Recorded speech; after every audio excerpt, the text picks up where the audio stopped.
이 시간에는 워싱턴 주은혜 장로교회 최병석 목사가 말씀을 전하겠습니다.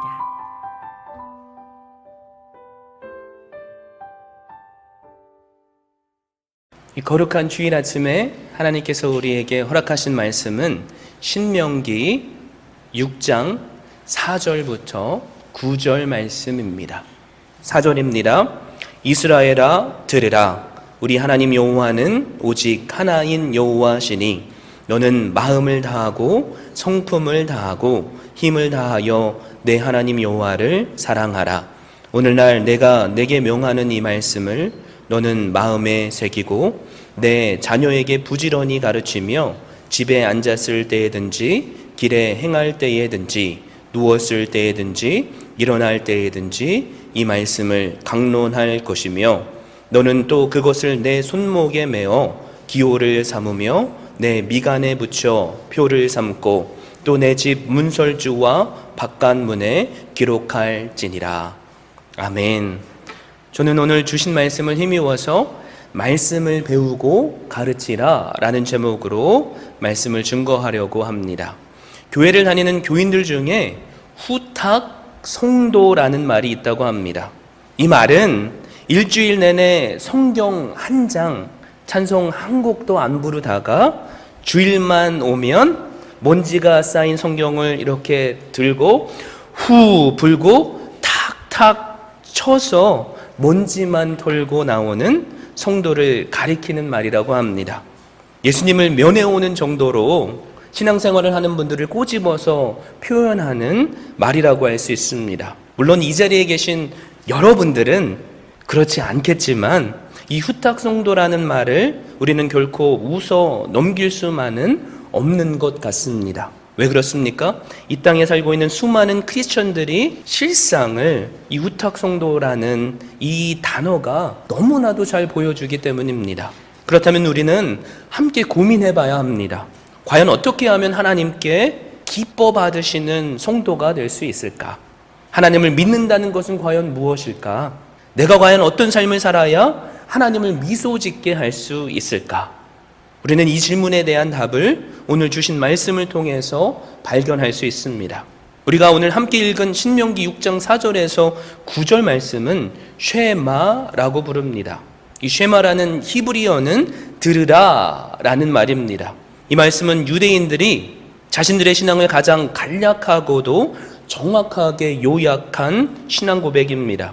이스라엘 아이들이 제일 처음 배우는 문장이 바로 이것입니다. 그들은 매일 아침과 저녁에 이 쉐마의 말씀을 암송하면서 자신들의 정체성을 확인합니다. 이게 왜 그들에게 이토록 중요한 말씀입니까? 하나님의 말씀이 삶의 기준을, 즉 삶의 방향을 제시해 주기 때문입니다. 오늘 주신 말씀을 보면 하나님의 말씀이 삶의 방향을 제시하는 기준인 이유를 하나님의 한 분 여호와시며 그리고 우리의 창조주이시기 때문이라고 고백합니다. 여기서 하나님은 주라는 뜻입니다. 이스라엘은 한국처럼 작은 나라였기에 마치 한국이 중국을 때때로 주인 나라로 섬겼던 것처럼 주변의 강대국들을 섬겨야만 했습니다. 그런데 이스라엘의 주가 이집트, 아시리아, 바벨론 제국의 왕이 아니라 여호와 한 분이라는 것입니다. 오늘날도 우리 중에 많은 분들 가운데 여전히 내가 내 삶의 주인이라고 생각하는 사람이 있습니다. 내가 내 자신을 구원할 수 있다고 생각하는 분도 있습니다. 어떤 사람은 돈을 주인으로 삼거나 또 자식을 또 그 어떤 것에 노예가 되어서 내가 노예인지도 깨닫지 못하고 살아가는 사람들이 있다라는 것입니다. 그런 성경은 일관적으로 여호와 하나님만이 우리의 주인이라고 가르칩니다. 왜 그렇습니까? 하나님은 천지 만물을 창조하신 창조주이시기 때문입니다. 이 하나님께서 아무런 자격이 없는 손으로 만든 우상을 섬기던 아브라함을 찾아오셨고 이스라엘이라는 나라를 이루게 하셨습니다. 그리고 그 나라를 제사장 나라로 삼아 모든 민족이 구원받게 하셨고 하나님의 백성이 되게 하셨다는 것입니다. 그래서 우리가 이 시간 이 자리에 함께 나와서 하나님께 예배하고 있는 것입니다.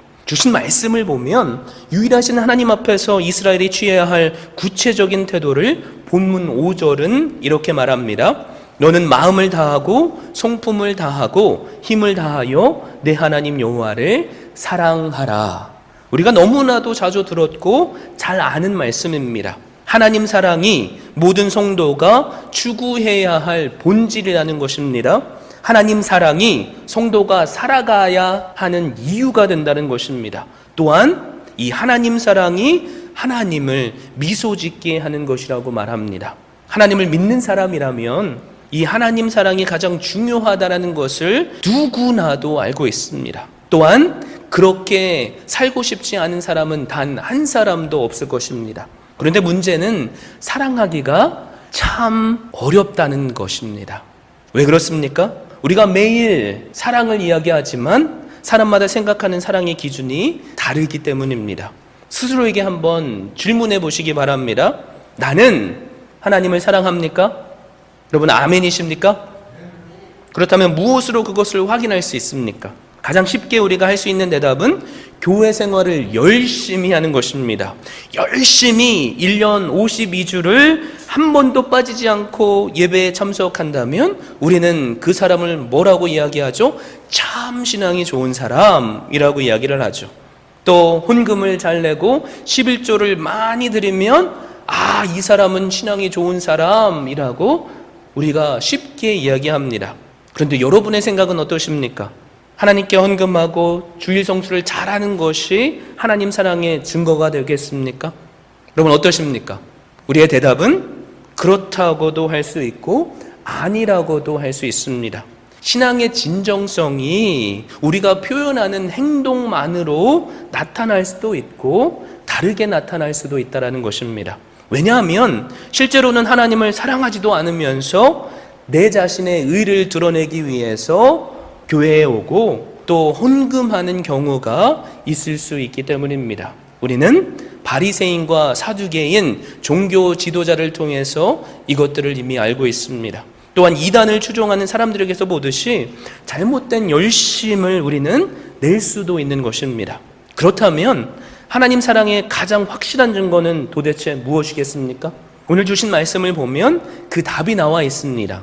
그것은 바로 전인격적으로 하나님을 사랑하는 것입니다. 여러분 5절을 다시 한번 보시면 하나님을 사랑하되 마음과 뜻과 힘을 다하여 사랑하라고 했습니다. 마음과 뜻과 힘, 이 세 가지는 인간의 모든 인격과 모든 노력을 강조하는 표현입니다.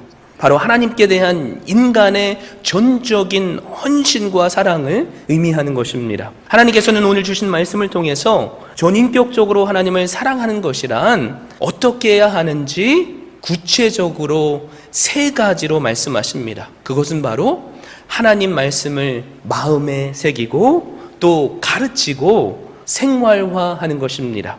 하나님 사랑의 시작이 뭐라고 그랬죠? 하나님의 말씀을 마음에 새기는 것입니다. 6절입니다. 오늘날 내가 내게 명하는 이 말씀을 너는 마음에 새기고. 하나님께서 시내산에서 돌의 10계명을 파서 모세에게 주신 것처럼 하나님의 말씀을 우리가 듣고 심장에 각인하라는 것입니다. 우리의 마음의 비석에 또박또박 새겨내라는 것입니다. 여러분 모든 기계들은 컴퓨터 프로그래밍 한 대로만 움직입니다. 그렇듯이 우리의 마음도 말씀으로 프로그래밍해서 한순간도 살아계신 하나님을 잊지 않고 하나님 사랑을 실천하며 살라는 것입니다. 여러분께 묻습니다. 여러분은 매일 말씀을 마음에 새기고 사십니까? 아멘이십니까? 네, 한 분밖에 없네요. 우리는 과연 말씀대로 순종하며 살고 있냐는 것입니다. 여러분 인간은 심장이 멈추면 죽죠. 심장에 하나님 사랑을 각인하고 심장이 뛰는 마지막 순간까지 하나님 사랑을 몸소 실천하며 살 수 있게 되시기를 주님의 이름으로 축원드립니다. 우리는 지금까지 하나님 사랑의 시작은 바로 하나님의 말씀을 마음에 새기는 것임을 들었습니다. 하나님 사랑의 두 번째는 하나님의 말씀을 가르치는 것입니다. 7절입니다. 내 자녀에게 부지런히 가르치며 집에 앉았을 때에든지 길에 행할 때에든지 누웠을 때에든지 일어날 때에든지 이 말씀을 강론할 것이며, 주신 본문을 보면 자녀들에게 말씀을 부지런히 가르치라고 하십니다. 자녀들에게도 뜻과 의지를 가지고 가르치라는 것입니다. 이게 마음을 다하고 뜻을 다하여 하나님을 사랑하는 방식입니다. 여러분도 그런데 아시다시피 우리는 때때로 내 신앙 지키기도 너무 벅차고 힘이 듭니다. 그래서 2000년 기독교 역사를 보면 찬란했던 기독교 문화를 꽃피웠던 유럽은 이제 더 이상 기독교인을 찾아볼래야 찾을 수 없는 암흑의 땅이 되어버렸습니다. 여러분, 그렇다면 한국은 어떻습니까? 아직도 4명 중에 1명이 기독교인이라고 자부하지만 교회의 실상을 보면 대부분의 교회를 채우고 있는 분들은 나이가 지긋하신 어르신들 뿐입니다. 한국의 교회들 중에 청년부가 없고 중고등부가 없고 어린아이들이 없는 교회가 허다합니다. 여러분, 그렇다면 미국은 어떻습니까? 몇 해 전에 오늘을 사는 20대 미국 청년 중에 인격적으로 예수님을 만난 거듭난 그리스도인들에 대해서 설문조사를 했는데 채 3%도 거듭난 청년들이 없다라는 결과가 나왔습니다. 이 통계들이 우리에게 시사하는 바가 무엇입니까? 다음 세대에게 신앙을 유산으로 물려주는 것이 그만큼 힘들다는 거겠죠. 그리고 다음 세대에게 신앙의 유산을 물려주는 것을 우리가 실패했다는 것도 보여줍니다. 그러나 이스라엘이 나라를 잃고 세계 각지에 뿔뿔이 흩어져서 파란만장한 역사 속에서 살면서도 끝까지 살아남아 기적같이 나라를 이루어서 지금 미국과 세계의 정치와 경제를 지배한 것은 그들이 자녀 교육에 성공했기 때문입니다. 이스라엘은 로마 식민지까지 합치면 2500년이 넘도록 디아스포라, 즉 떠돌아다니는 나그나로서 살았습니다. 한때 불같이 일어났다가도 자취 없이 사라지는 민족이 너무나도 많습니다. 이스라엘이라는 이 민족들도 그랬어야만 하는데 역사는 우리에게 뭐라고 말하죠? 그럼에도 불구하고 경제, 군사, 과학, 기술로 볼 때 세계 최고의 수준의 국가로 살아남았다라는 것입니다. 여러분, 그 이유가 무엇입니까? 이들은 쉐마, 즉 오늘 주신 신명기 6장 4절에서 9절 말씀을 잊지 않았기 때문입니다. 생명으로 여기고 목숨을 걸고 이 말씀에 순종했기 때문입니다. 내 심장에 그 말씀을 새겨서 나를 살게 하는 그 생명의 말씀을 나만 붙잡고 있는 것이 아니라 내 자녀들에게 가르쳤다라는 것입니다. 가르치는 것으로 그치는 것이 아니라 내가 정말로 그 말씀대로 말씀을 생활화해서 살았기 때문에 그렇습니다. 우리 가운데 자녀를 두고 계시는 부모님께 권면을 드립니다. 자녀들에게 하나님 사랑, 이 말씀을 가르치십시오. 그래야 자녀들이 행복할 수 있습니다. 유대인들은 자녀가 돌만 지나면 침대 머리밭에서 부모가 읽어주는 쉐마의 말씀을 들으며 잠이 들었다고 합니다. 그리고 이 자녀들이 자라면서 매일 아침마다 그리고 저녁마다 이 쉐마의 말씀을 암송하게 했습니다. 말씀 암송하는 것 어렵죠. 아이들은 싫어할 수 있습니다. 그런데 우리가 정말로 하나님의 말씀이 살아있고 운동력 있어서 우리를 살리는 말씀이라고 확신한다면 우리가 암송하는 그 말씀이 우리의 생명을 살리고 우리의 자녀들도 변화시킬 것입니다. 혹시 우리 중에 나는 이미 자녀도 다 키웠고 나이도 지긋하게 들었으니까 에이 목사님 오늘 말씀은 제게 하나도 해당이 되는 게 아니군요. 그러면 제가 어떻게 해야 되죠? 라고 생각하시는 분이 있을 수 있겠습니다. 그런데 여러분, 오늘 이 주신 말씀은 자녀를 둔 부모에게만 해당하는 말씀이 아닙니다. 이 말씀은 우리로 하여금 가서 복음을 증거하고 신앙의 자녀들을 세워야 함을 깨닫게 합니다. 왜 그렇습니까? 우리가 가서 제자 삼지 않는다면 이 세상 그 어떤 부모도 자기 자녀들에게 신앙을 전수할 수 없기 때문입니다. 모르는데, 배운 것이 없는데 어떻게 신앙을 전수하겠습니까? 그러기에 하나님께서는 우리를 먼저 사랑하셨고 우리를 택하셔서 자녀 삼아 주셨습니다. 내 나이에 상관없이, 내 형편에 상관없이 우리 모두 가서 제자 삼아서 그들을 영적인 자녀로 세우기를 바랍니다.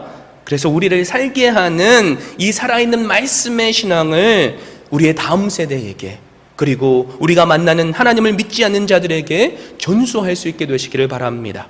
그래서 궁극적으로 그들도 제자가 돼서 자신들의 자녀에게 신앙을 전수하는, 사람을 살리는 역사들이 일어나게 되기를 주님의 이름으로 축원드립니다.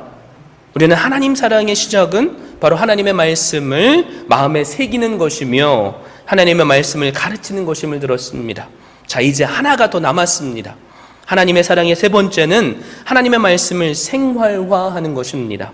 8절에서 9절 말씀입니다. 너는 또 그것을 내 손목에 메어 기호를 삼으며 내 미간에 붙여 표를 삼고 또 내 집 문설주와 바깥문에 기록할지니라.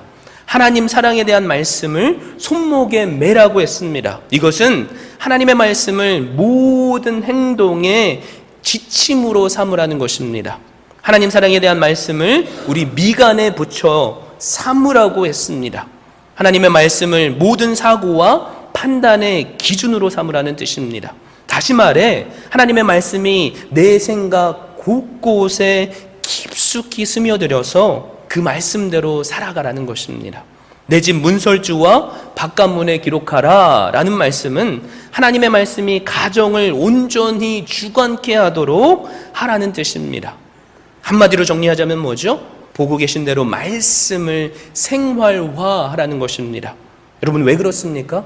우리 인간은 망각의 동물이기 때문입니다. 우리가 아무리 좋은 말, 깨달음을 주는 말들을 들었을지라도 단 며칠만 지나버리면 어떻게 되죠? 다 잊어버립니다. 저에게도 그런 경우들이 너무나도 많습니다. 새벽 예배를 인도하고 혼자 쭈그리고 앉아서 하나님께 기도할 때 문득문득 하나님께서 영감을 주십니다. 그런데 그때마다 제가 핸드폰을 열어서 적어놓지 않는다면 단 몇 시간만 지나도 하나님께서 나에게 무슨 영감을 주신지 알지를 못하는 거죠. 특별히 오늘을 살아가는 우리에게 이런 일들이 빈번하게 일어나는 것 같습니다. 제가 가끔씩 당황하는 경우가 있는데 성도님들께서 저에게 제 전화번호를 물어보셔요. 그런데 문득 제 전화번호가 생각이 안 나는 겁니다. 뭐였더라? 왜 그렇죠? 우리는 너무나도 쉽게 이 핸드폰, 디지털 그 시대에 살고 있어서 내 머리로 생각하고 또 기억하는 것조차 어떻게 생각하죠? 귀찮게 여긴다라는 것입니다. 여러분, 그렇기 때문에 주님께서 사랑의 계명들을 내 심장에 새기라고 하십니다. 그렇기 때문에 내 심장에 새겨진 나를 살게 하는 그 말씀을 자녀들에게 생활로서 가르치라라는 것입니다. 그런데 꼭 기억하십시오. 나 한 사람이 말씀을 생활화하지 않는다면 그 누구도 그 말씀대로 살지 않습니다. 여러분, 내 사랑하는 내 자녀들도 그렇게 살지 않습니다. 한국에 수험생을 둔 부모님들, 그들이 자녀를 양육하는데 수십 년 동안 실패했습니다. 여러분, 왜 그런지 아십니까? 나는 장로고 나는 권사인데 그 자녀들이 고등학교 3학년만 되면 뭐라고 얘기하는지 아세요? 단 1년만 열심히 공부하자. 주일날 교회 나오지 마. 학원 가서 공부해. 아침부터 늦게까지 공부하고 네가 원하는 대학 들어가면, 네가 성공을 이루면 그때 하나님 섬겨도 늦지 않아. 어떠십니까? 자녀들이 성공했겠죠. 그만큼 공부를 잘 시켰으니까. 그런데 그 부모가 그 자녀들을 죽여버렸다라는 것입니다. 그 자녀들이 동일하게 입술로 뭐라고 고백하는지 아십니까? 내 부모님이 포기한 하나님, 나는 왜 믿어야 되는지 모르겠다. 아직 나는 할 일이 많으니까 만약에 하나님이 계시다면 죽기 전에 믿겠다. 이 장로님들, 권사님들 눈물로 기도하는 거 저는 수도 없이 봤습니다. 저에게 고백하세요. 그때는 제가 전도사였습니다. 전도사님, 우리 아들, 딸을 위해서 좀 기도해 주십시오. 한번 좀 만나 주십시오. 제가 만나서 어떻게 하죠? 부모님도 포기한 신앙, 그 자녀들이 붙잡을 수 있을까요? 그때는 이미 늦습니다. 여러분, 누군가가 변화되기를 기대하지 마시고 내가 먼저 말씀으로 쫓아 생활화할 수 있게 되시길 바랍니다. 말씀을 외우는 것, 그것만이 우리에게 복을 주지 않습니다. 어떨 때 복이 되죠? 그 말씀을 쫓아 우리가 행할 때 하나님께서 놀라운 복으로 우리와 함께 하십니다. 사랑하는 성도 여러분, 우리는 지금까지 하나님의 사랑의 시작은 말씀을 마음에 새기는 것임을 들었습니다. 내 심장에 새겨진 그 생명의 말씀을 나뿐만이 아니라 우리의 다음 세대도 하나님의 말씀으로 가르쳐 살아가게 해야 함도 들었습니다. 그러나 하나님의 사랑의 완성은 우리의 삶으로 생활화할 때만 가능함도 들었습니다. 이것이 바로 마음을 다하고 성품을 다하고 힘을 다하여 하나님을 사랑하는 것입니다. 사랑하는 성도 여러분, 우리 이 시간만큼은 좀 솔직해졌으면 좋겠습니다.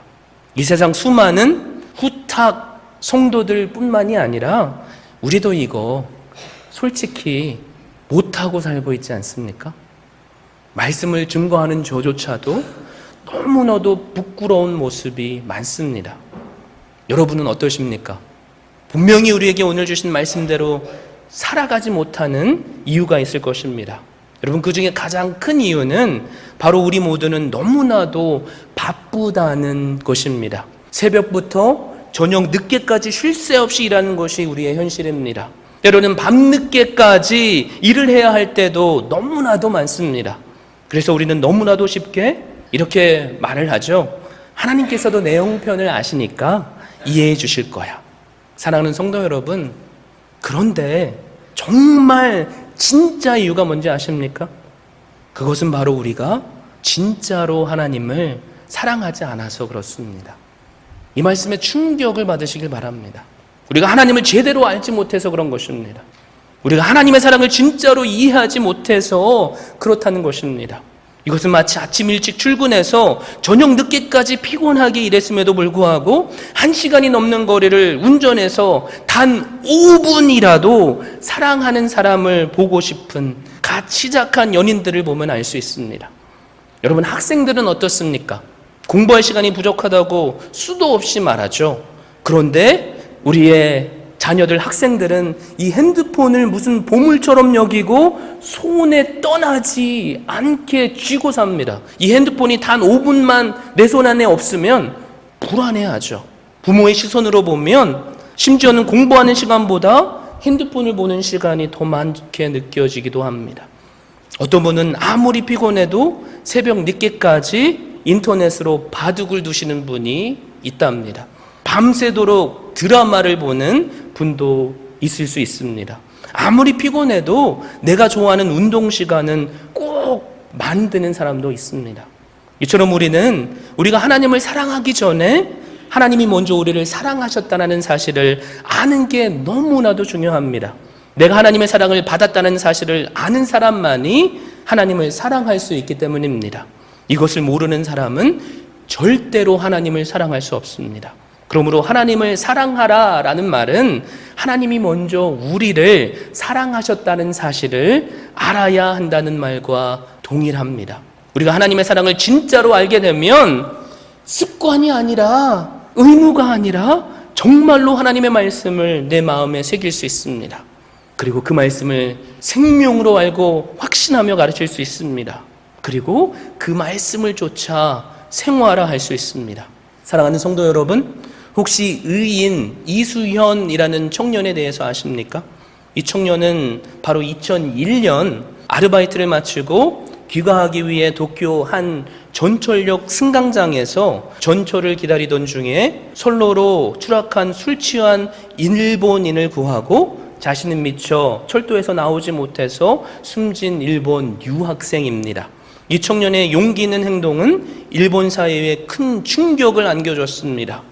이후 그는 일본에서 의인 이수연으로 불리고 또 이 청년을 기억하며 영화까지도 제작됩니다. 사고는 18년 전에 일어났지만 이 이수연 청년을 기억하는 추모식은 수많은 사람들에 의해서 그 후 한 해도 빠짐없이 이어지고 있다는 것입니다. 1, 2년이 지나면 사람들이 잊어버릴 만도 한데 왜 수많은 사람들이 아직도 이 청년을 기억하고 있습니까? 그것은 바로 한 생명을 살리기 위한 이 청년의 고귀한 희생 때문이지 않겠습니까? 사랑하는 성도 여러분, 모든 인간은 예외 없이 마치 선로로 추락한 술 취한 일본인처럼 나를 향해 달려오는 죽음이라는 전차를 피할 수 없는 존재입니다. 죄라는 병에 걸린 치안부 인생이 바로 우리입니다. 우리는 다 죄라는 것에 취해 있기 때문에 지금 내가 서 있는 곳이 나를 곧 죽음으로 이끄는 솔로임을 깨닫지 못한 채 살아갑니다. 심지어 죄에 취해 있어서 내가 죄인인지도 모르고 살아가는 것이 우리의 현실이라는 것입니다. 그런데 하나님께서는 이런 우리를 먼저 사랑해 주셨습니다. 그렇게 죄에 취해서 죽을 수밖에 없는 우리를 구원하시기 위해 이 땅에 오셨습니다. 마치 한 청년이 술 취한 한 사람을 구원하기 위해 솔로에 뛰어든 것처럼 죄 없으신 하나님께서 내 죄를 위해 당신을 이 세상에 던지셨습니다. 그리고 나의 죄를 대신 지셨고 내가 달려 죽어야 할 십자가에 나 대신 달려서 죽어주셨습니다. 예수님께서 나 대신 죽으셨기에 우리가 새 생명을 얻은 것입니다. 이것을 우리가 너무나도 잘 알고 있는 요한복음 3장 16절은 이렇게 선포합니다. 하나님이 세상을 이처럼 사랑하사 독생자를 주셨으니 이는 저를 믿는 자마다 멸망치 않고 영생을 얻게 하려 하심이니라. 아멘. 하나님께서 독생자 예수 그리스도를 주시기까지 우리를 사랑하셨다는 것입니다.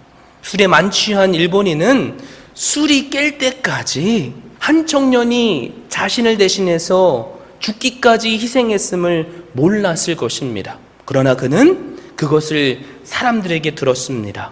그제서야 자신을 살리기 위해 이 한 청년이 죽었음을 깨달았을 것입니다.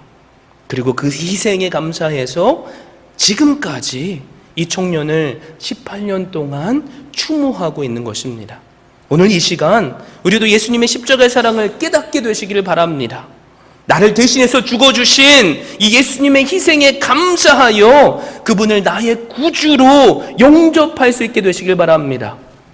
또한 죄에 취해 나를 구원하셨는지도 몰랐던 우리의 과거의 모습을 떠올려 보시기 바랍니다. 여러분, 이 십자가의 사랑을 깨달았을 때 얼마나 감격했고 우리는 얼마나 감사했습니까? 그런데 혹시 이 십자가의 사랑을 잊어버리진 않았습니까? 교회 나오는 것이 그저 의무가 되어버렸고 혹시 습관화가 되진 않았습니까? 그 놀라운 나를 사랑하시는 아버지의 사랑이 누구를 통해서 완성이 됐죠? 나의 죄를 대신해서 죄악 속으로 당신을 던지신 예수 그리스도를 통해서 완성이 되었습니다. 여러분, 여전히 혹시라도 너무 바쁘고 지치고 다른 할 일도 많아서 오늘 주신 말씀처럼 살기 힘들다고 말씀하실 수 있을 것 같습니다. 이것은 마치 우리가 바쁘다고 해서 밥을 먹지 않겠다거나 죽음을 생각하지 않겠다고 말하는 것과 같습니다.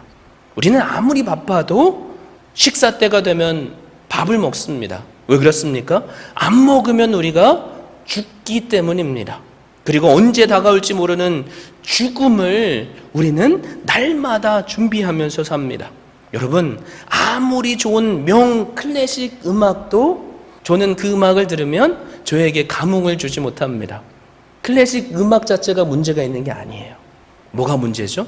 제가 음악을 1도 모르는 음악의 조예가 없기 때문입니다. 저에게 수백억을 호가하는 명화를 가져다 줘도 저는 그 명화를 보면서 놀라운 전율하는 감동을 느낄 수 없습니다. 왜 그럴까요? 그림에 대해서 아무것도 모르기 때문입니다.